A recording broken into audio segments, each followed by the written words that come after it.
La dernière glaciation, appelée période de Würm, a duré 100 000 ans. À cette époque, le glacier du Rhône, d'une épaisseur pouvant atteindre 2000 mètres, recouvrait une grande partie du plateau suisse. Au maximum glaciaire, il y a 22 000 ans, la plaine de l'Orbe se trouvait alors sous près de 500 mètres de glace. Seuls les plus hauts sommets du Jura dépassaient, comme celui du Mont Tendre.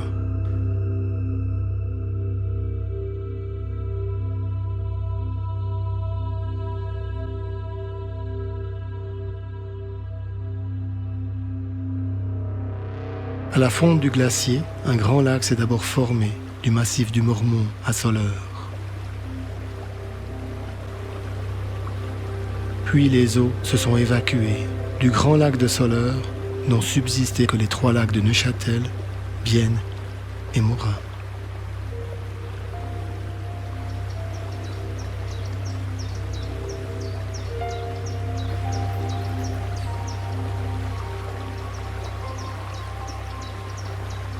Le glacier du Rhône déplaçait depuis les Alpes de gros blocs de granit, appelés erratiques.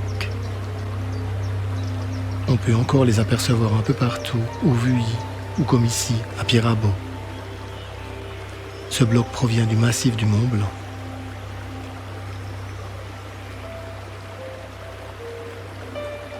Le glacier du Rhône entraînait aussi des débris rocheux, appelés moraines, que l'on retrouve au fond des lacs.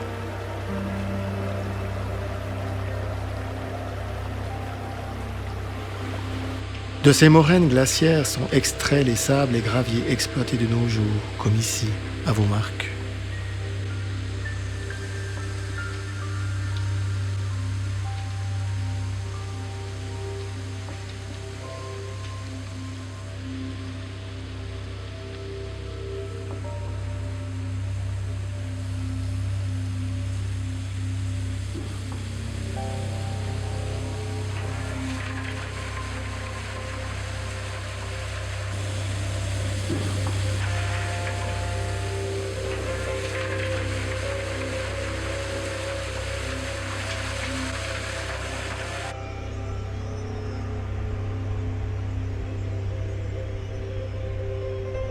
La plaine de l'Orbe est une sorte de cuvette de 16 km par 3 en moyenne.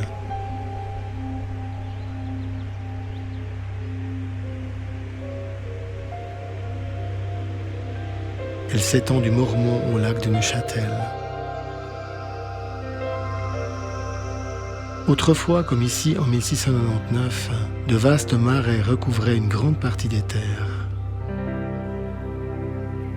Elle est aussi le réceptacle des eaux d'un large bassin versant, de la vallée de Joux au haut de Lausanne.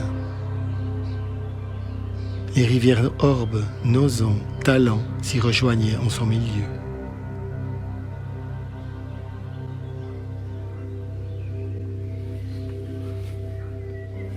Elles s'y rejoignent toujours.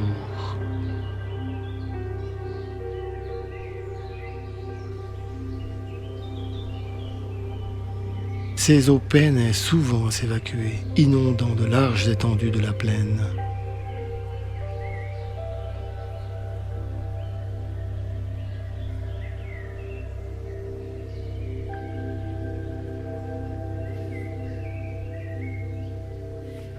Depuis longtemps, l'homme cherche à assainir les marais pour les rendre cultivables.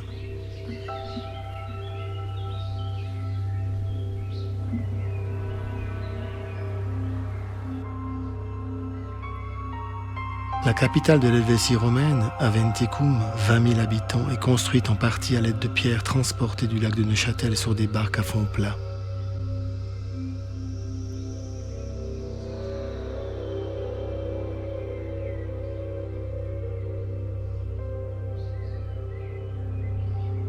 Dès l'époque gallo-romaine, on construit des ponts, on aménage, on corrige. La navigation se développe.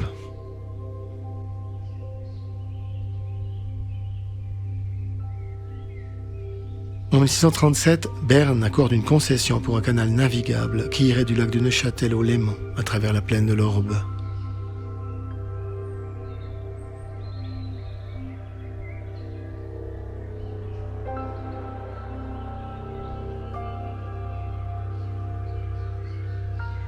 Le promoteur du projet s'appelle Élie Duplessis-Gouret.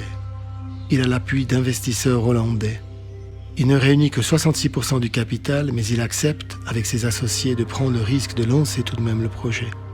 Dès 1638, on trace des plans, on piquette. Les travaux commencent en 1640. Il n'y a que 25 km à creuser pour relier la Thièle à Venoge. D'autres promoteurs, avec aussi des Hollandais, rêvent alors d'une ville nouvelle à Marin, Henripolis. Elle ne sera jamais construite. Les Hollandais cherchent à commercer par le centre de l'Europe pour éviter le trajet maritime, plein de périls. Ils sont experts en écluses et en navigation fluviale. Duplessis-Gouret connaît leur technique, il a confiance.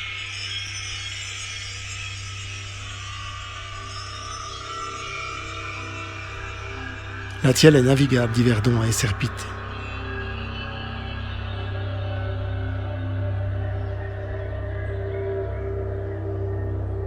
C'est ensuite qu'il faut creuser un canal jusqu'à la Venoge, à travers le Mormont, par la faille d'Entreroches. Quantité d'écluses en bois sont construites. Elles permettent de franchir la pente par paliers, bief par bief, avec comme bief de partage des eaux, Entreroches.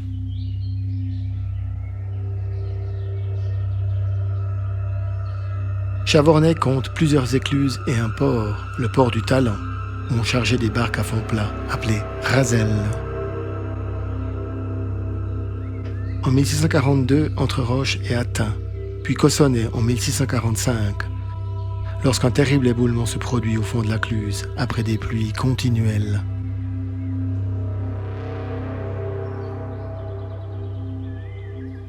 Il faut toute une année pour dégager la terre et les gravats accumulés.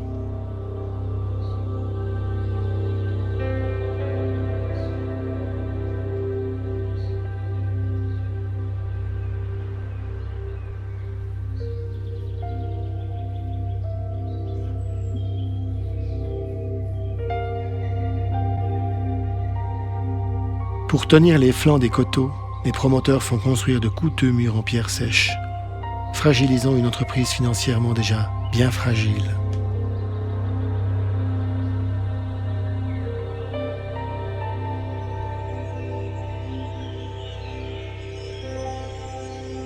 En 1648, on peut enfin naviguer d'Yverdon à Cossonay. Le vin est la première des marchandises chargées sur les raselles, jusqu'à ce qu'on Les bateliers, payés à la tâche, avaient le droit de boire un verre ou deux de vin.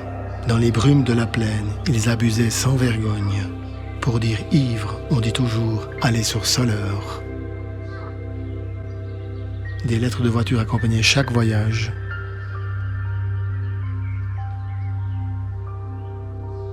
Il fallait 4 jours pour aller de Cossonay à Yverdon, 2 jours jusqu'à Entreroches. Les écluses s'actionnaient à la main, puis 2 hommes tiraient la barque depuis le chemin de halage. Un autre la maintenait. En 1714, on abandonne le port de Cossonay pour celui du Bouquet, plus près d'Entreroches. On cherche à gagner du temps et à diminuer les frais d'entretien. Les marchandises étaient ensuite transférées sur de très mauvais chemins, jamais réparés, malgré les suppliques des seigneurs du canal aux communes qui refusaient les dépenses. De plus, il fallait payer des droits de douane à l'entrée, à la sortie de chaque canton. Ici, les tarifs du pays de Vaud, par terre et par eau. On naviguait essentiellement l'automne et l'hiver. Le canal gelait souvent.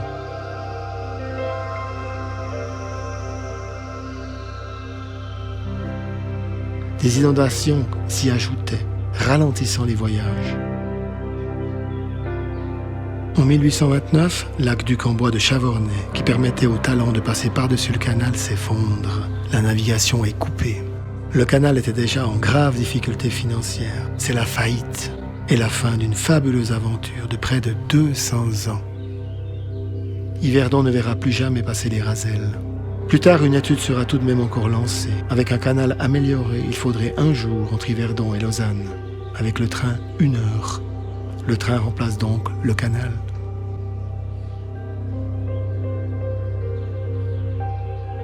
L'ouest suisse, Yverdon-Morges-Lausanne, est inauguré en 1855. C'est la première ligne de chemin de fer de Suisse romande. Mais relier le Rhône au Rhin pour des péniches de transport fluvial reste un grand rêve pour certains.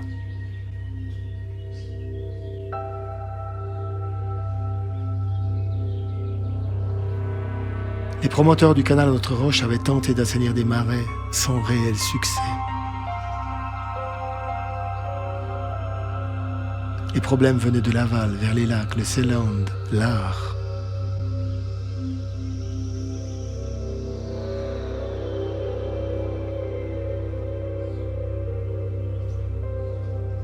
À partir de 1840, on lance ce qui deviendra la première correction des eaux du Jura. Les inondations du plateau provoquaient épidémies, maladies et misère. Il fallait évacuer les eaux et assainir les marais. L'Aar est canalisé vers Agneck. Un barrage est construit à Nidau. Les eaux s'évacuent enfin mieux par l'Aar vers le Rhin.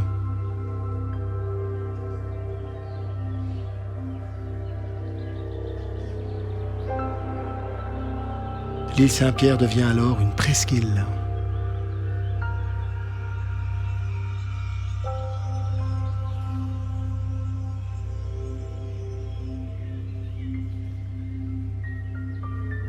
Les effets se font sentir jusque dans la plaine de l'Orbe. On gagne petit à petit des surfaces cultivables sur les marais. Les propriétaires, souvent les communes, en avaient peur, mais des courageux vont se lancer.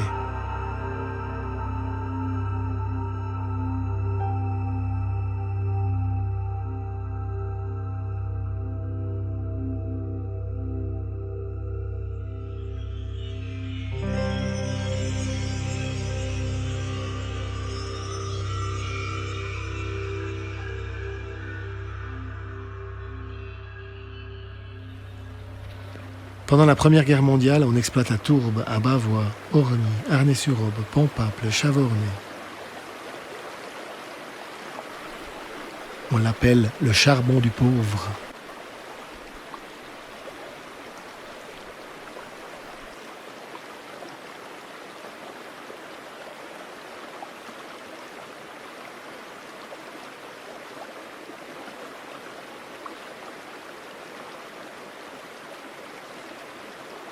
On cherche aussi du pétrole, en vain, sauf à Essertine, où on en extrait 100 tonnes en 1963.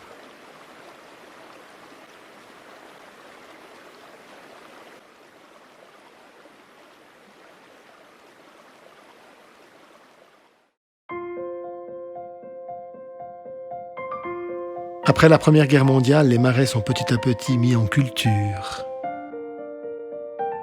De gros et coûteux travaux sont nécessaires, notamment de drainage.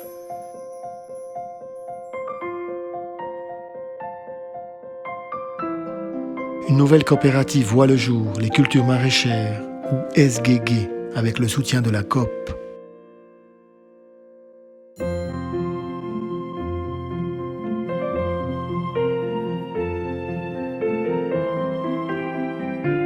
Elle défriche et construit des chemins et des routes sur ces terres acquises un peu partout dans la plaine de l'Orbe.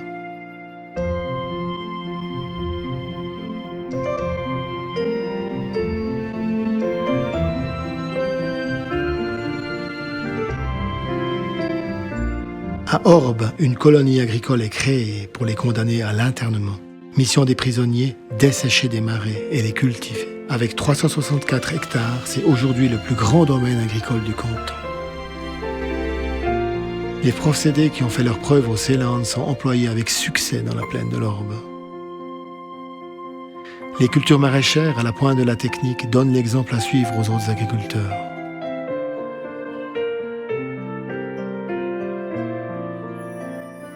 Sur appel de la Confédération 1918, la Société coopérative de consommation a créé la Société coopérative suisse pour la culture maraîchère SGG. Cet appel était pour augmenter la production indigène en légumes et en pommes de terre. C'était après la guerre, il y avait la crise et il manquait de la nourriture. Cette coopérative de consommation a mis un capital de 1,5 million de francs. Sans ce départ financièrement, les cultures maraîchères n'auraient pas pu se développer. Mon grand-père était nommé gérant pour cette nouvelle société, culture maraîchère, SKG. Sa première activité était de boire pour des terrains. Les gens n'ont pas pu comprendre qu'un Suisse allemand vient dans la plaine de l'Orbe pour acheter des terres incultes, sauvages, pleins de roseaux, marécages. Il l'appelait le fou. Mon grand-père était tellement sûr de son affaire, il croyait à cette terre, à ces terres tourbeuses, qu'il a acheté lui-même quelques hectares à son compte.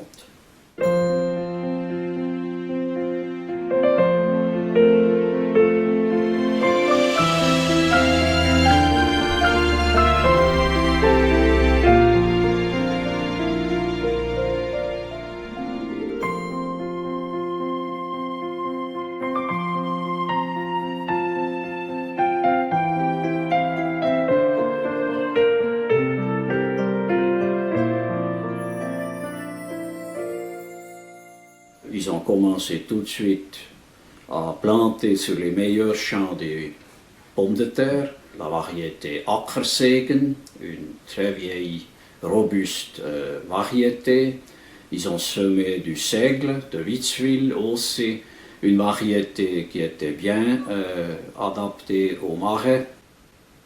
Tout ce développement était le début du plan Wahlen. Il fallait augmenter des terres, il fallait augmenter la production. Et malheureusement, aujourd'hui, on oublie tout ça, ce que les femmes, les grands-pères, les enfants ont travaillé, ont supporté pendant cette période de guerre. On ne doit pas oublier que tout ce développement des domaines agricoles dans la plaine de l'Orbe était possible grâce à la première correction des eaux du Jura, qui ont abaissé les niveaux d'eau des lacs de 2,60 m. Malheureusement, je n'ai pas connu mon grand-père. Et alors c'est pour ça que je m'intéresse à tout ce qui s'est passé pendant ces 100 dernières années. Aujourd'hui, on voit cette plaine, elle est magnifique, il y a des beaux cultures, il y a des belles cultures, il y a un beau paysage, mais on oublie, surtout quand on regarde des films ou des photos, comment c'était, quel engagement il fallait. Et maintenant, depuis que je suis à la retraite, depuis que j'ai perdu aussi mon papa, j'ai repris tous ces anciens documents chez moi. C'est clair, les jeunes ont un peu plus de peine de comprendre pourquoi on s'attache à ce qui s'est passé.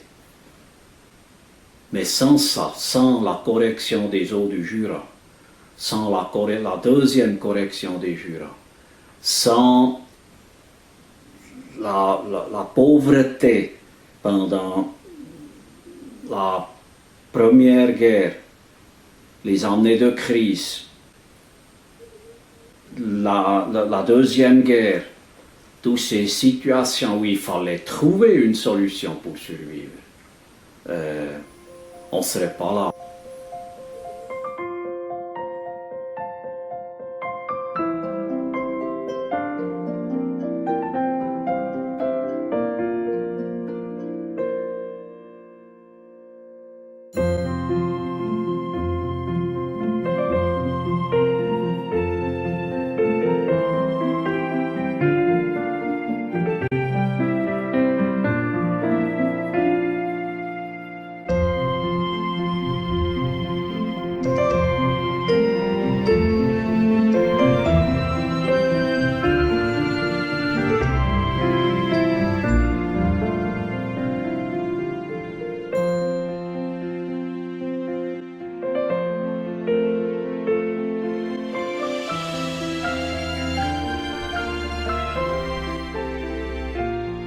En l'an 2000, Coop Suisse vend ses domaines des cultures maraîchères d'Yverdon, Épondes, Chavornay et Bavois.